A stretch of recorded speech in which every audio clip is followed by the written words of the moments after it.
Okay, so my graphics card, one of the graphics card's fans has been squealing. It's not been going around properly. It's been driving me nuts, making a noise. So today we're going to change the graphics card fan, and hopefully I'll show you how to do that for yourself.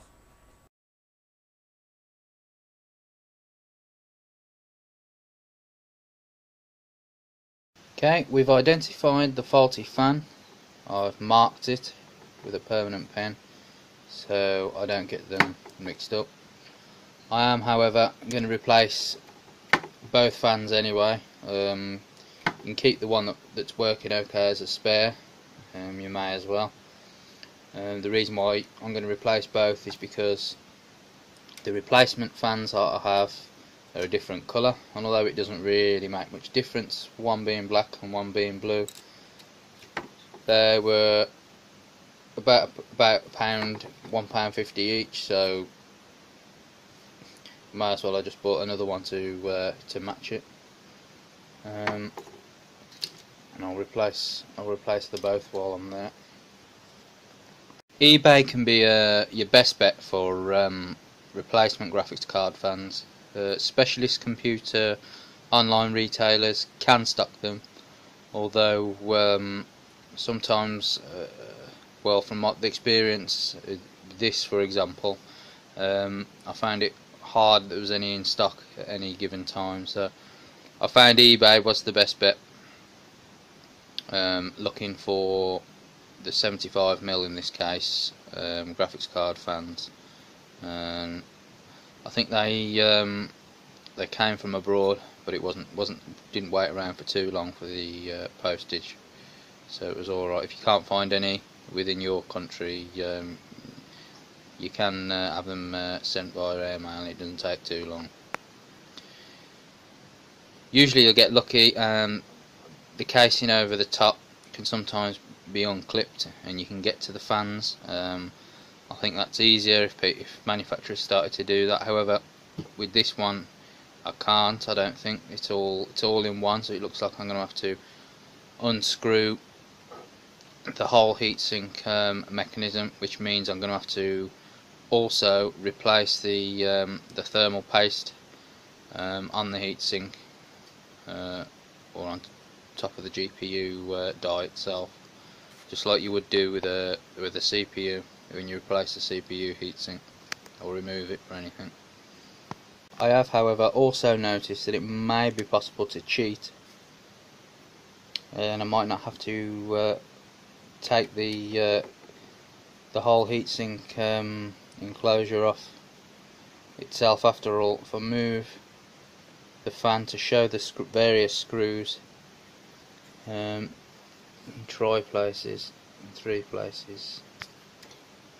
then I may be able to scoop the one out and then strategically put the new one in that way, and then try and using a screwdriver plug thread the cable through from underneath and plug it into where it's supposed to be. If that makes life easier, then I'm sure going to try that first. One thing is that I've noticed, I wasn't given any new screws for the fans on the new ones that I bought, so you'll do well to try and retain your old screws and use those again where you can. You'll notice that the fan header and the connector's different to what we have here on our new fans. Obviously that's 2 in 1. They've got the 2 connections. It'll still work, but it's got the 2 fans plugged into the one header, so they're both going to have to be removed in this case anyway. After all, hopefully the both of those pins will still go into that connector side by side. That's what I'm hoping.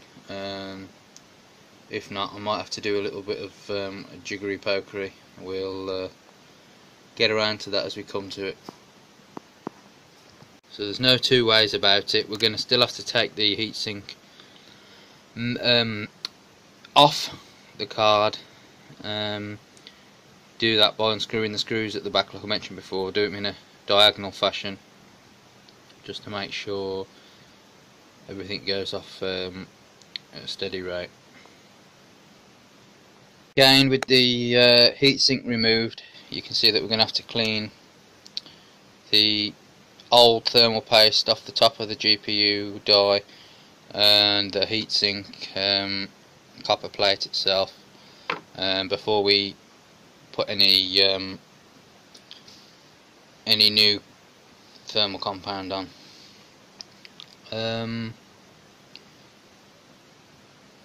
You can use this opportunity to get rid of any dust or anything that you see that you couldn't get to before, if I were you, before you put it back on. Now we're going to have to get at the connector now while we got this off, remove that, and then we can thread that through and remove both the fans on the other side of the heatsink. Now when we try and get both of the new fan headers in the connector, we can see that there's a size issue.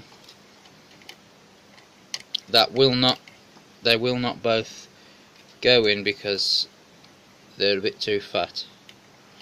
So what we'll have to do is get a knife, a sharp knife like a Stanley knife or a craft knife, and just trim back the plastic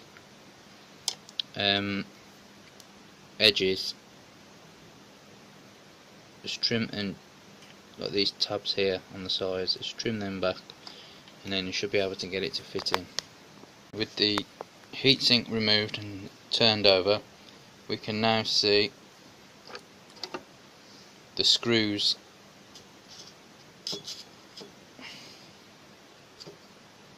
that's holding the plastic casing on over the top. So we remove those screws, we should be able to get better access to the fans. You can insert your new fans in place and insert the screws ready to be driven in with a screwdriver. That's just the screw grabber. I find it easier to put the screw in the end of that and locate it without the screw falling off first. It's not needed, but I've got one, so I might as well use it. The ends of the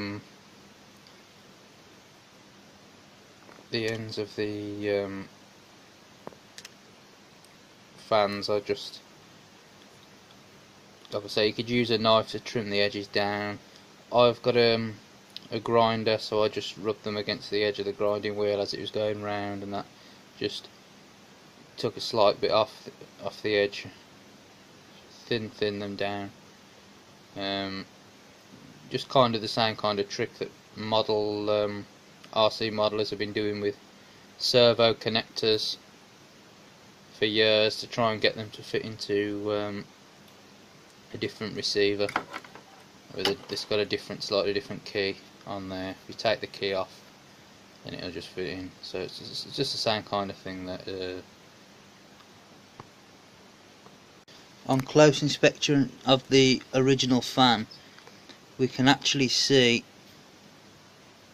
the plus and minus is the yellow being the plus and the black being the negative for the power. The other two leads are actually control leads,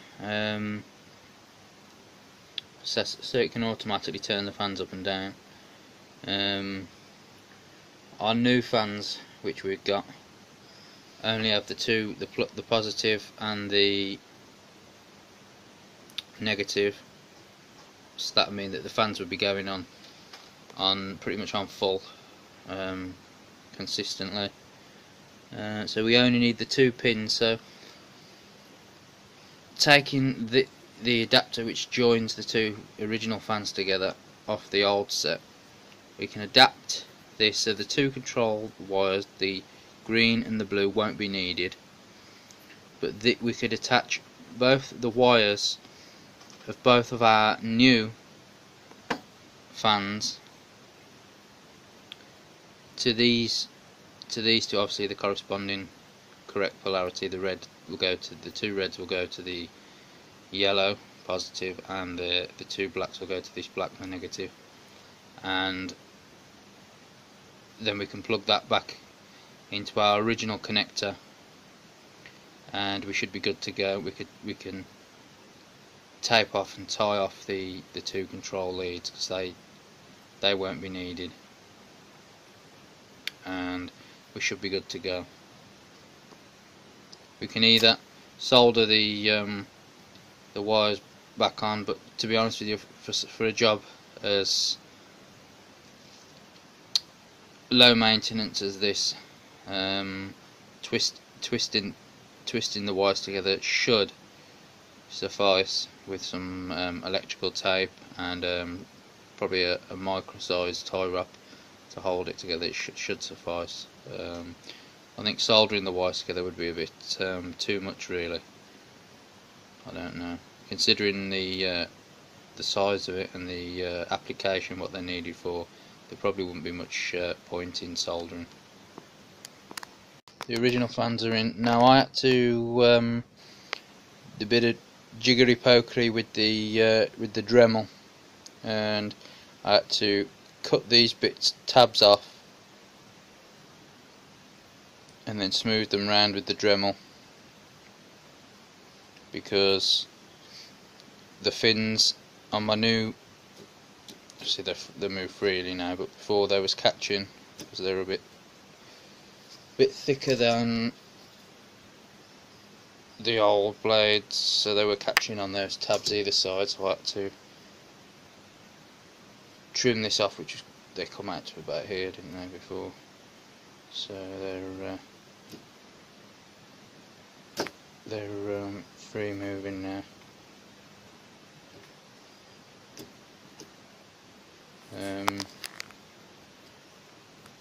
Yeah, that's it. Yeah, just got to sort the wiring out now. That's thank heaven. I mean, hopefully you won't have that problem with yours. Will be more straightforward. But I had to, as I say, shave these back with the Dremel. But you should know that you can do that. It's still saved about 40 quid on a third market aftermarket cooler for a graphics card, so it was worth getting the Dremel out for that. Now I've sorted out my own wiring misdemeanor. Ready to go. Now I'm ready to clean the old paste off the GPU die and the heatsink plate. I use some nail polish remover and some tissue. Remove it off. You can see how that comes up nice and clean.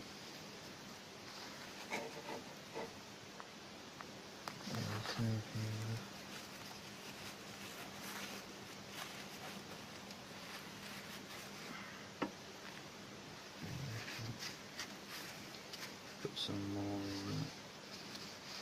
polish.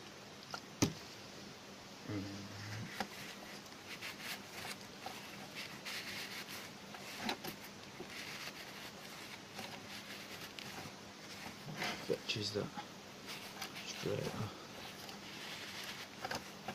And you're ready to put your fresh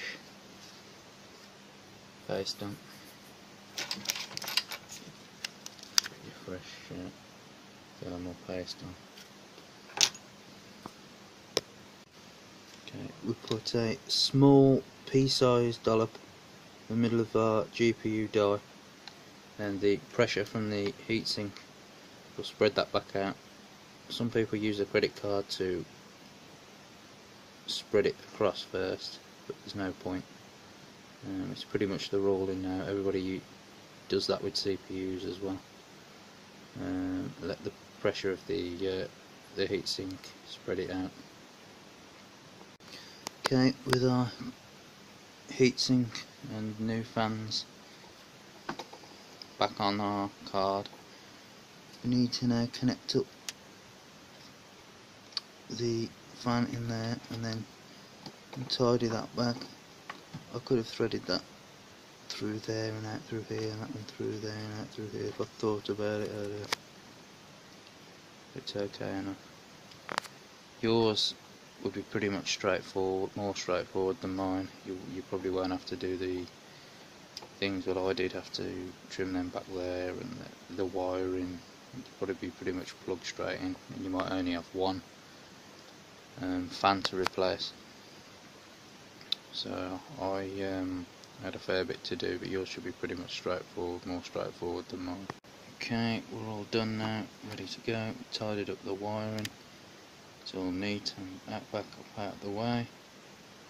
Ready to install it back in the computer now. Okay, so we got it back in our case now. It's part of a two card SLI system.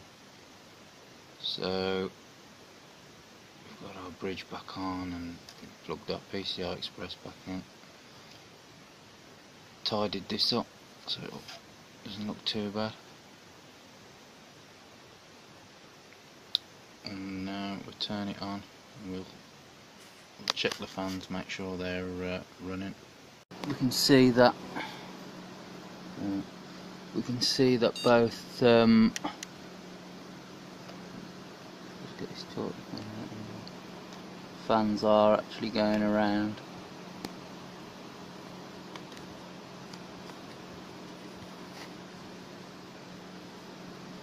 So they're both working fine. Just have to watch the clearance there. All's good, all's well. You might want to check your graphics card temperature in a program like MSI Afterburner or similar, just to make sure you got the heatsink on right. If not, if you notice anything strange, say if you're playing on a game or something and you notice artifacts of the screen not behaving normally or it crashing, that's likely due to overheating. You probably haven't put the heatsink back on properly or tightened it up tight enough. That's just a few checks to make out, to make sure you look out for. All in all, it wasn't as straightforward as I'd hoped it to be when I got there in the end. Maybe you could take a few pointers from that if you find yourself getting into the same kind of obstacles what I did as I was coming to do it. Bear in mind, you will void your warranty as soon as you remove the heatsink, but I'm guessing that you haven't got the card in warranty still anyway, otherwise you would have just sent the card back under warranty to have a faulty fan or fans repaired, or RMA it, and they'd send you a new card out in exchange. So I'm guessing that you're out of warranty, or you've done something to previously void that warranty, as to why you'd be such as overclocking, maybe, such as to why you want to attempt to change. You'll have to excuse my fingers. I've been sanding wood this morning and they're a bit roughed up, so that's why that is. You keep the old fan if you wish to. There's a spare, it still works, but you can just throw it away, it's up to you.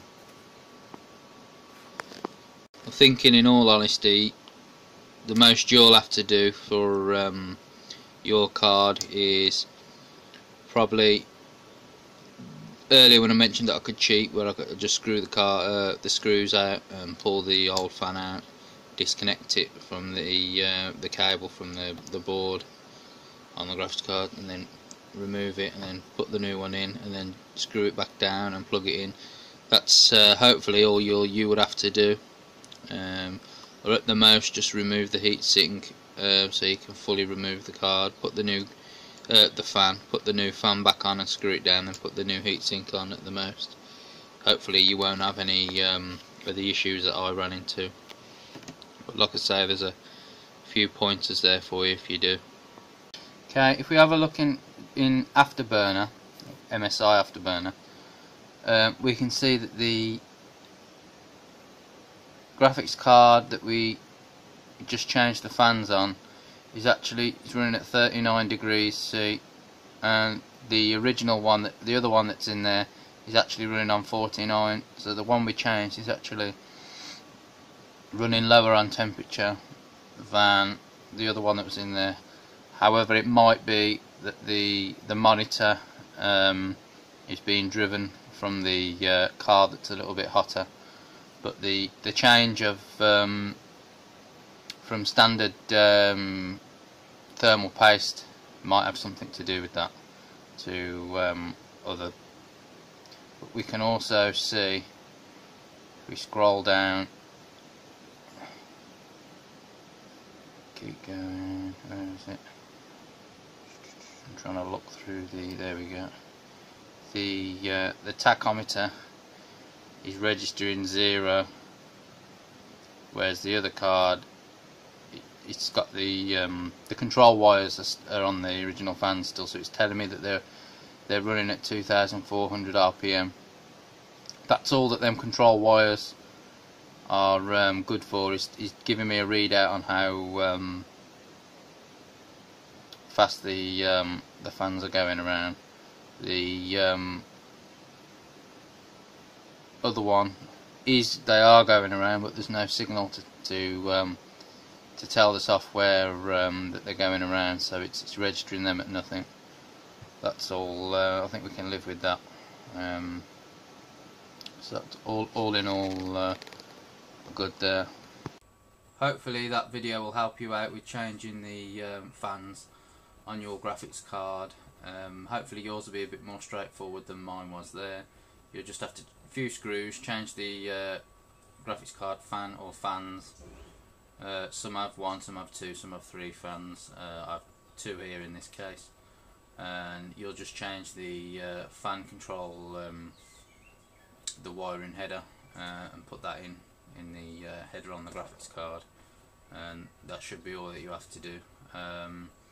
Obviously changing the graphics card's heatsink voids your warranty, but I'm thinking if you're doing this yourself, that your warranty is up anyway, otherwise you just RMA the card, but there's that to consider. Obviously, like I said, I've run into a few difficulties here with mine, but I documented it out and showed what I did to get around that. A little bit of wiring, I used the old fan's wiring for the connector so it would fit into the header itself.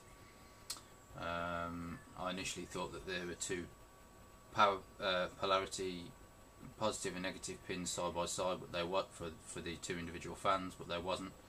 The 2 fans were actually tied together on the positive and the negative, and the control wires were the other 2 side at the side of it.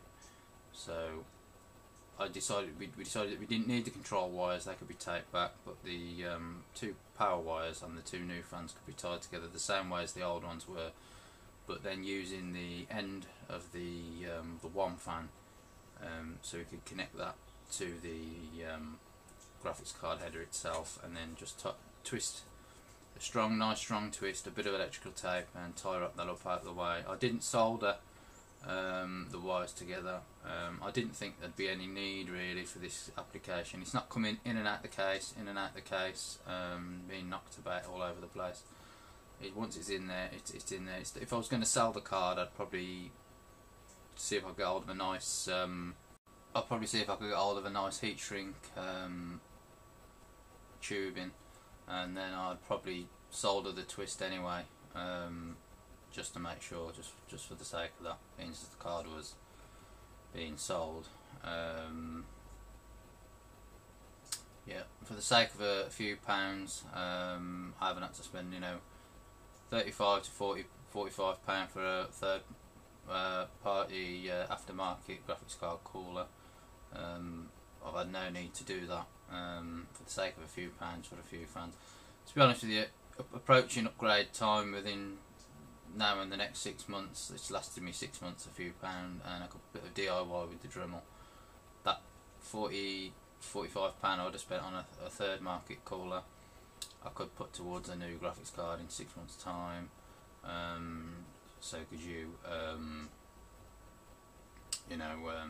At the minute, there's no point in me making a sideways upgrade when I'm still using 2 of these cards in SLI. It's still, as powerful as what's out now, single card. So there's no point in doing that.